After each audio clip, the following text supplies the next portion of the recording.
In this video, we're going to be looking at evaluating a piecewise function.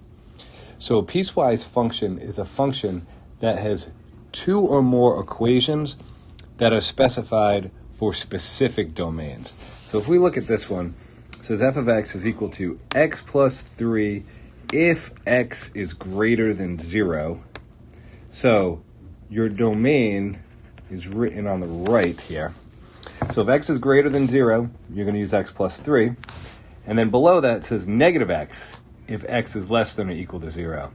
So if your input is less than or equal to 0, you're going to use that equation. So let's look at f of negative 2. So our input here is negative 2. That's our x value. So negative 2 is less than or equal to 0. So we are going to use the bottom equation. So f of negative 2 is equal to negative. I'm going to substitute negative 2 in for x. So this simply simplifies to positive 2. Okay, let me just erase that here.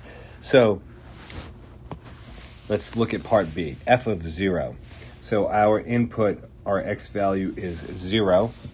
Now 0 falls right on the boundary of the domain. 0 is less than or equal to 0. So we're going to use the same piece that we used in part A. We're going to substitute 0 everywhere we see an x. And negative 0 is just 0.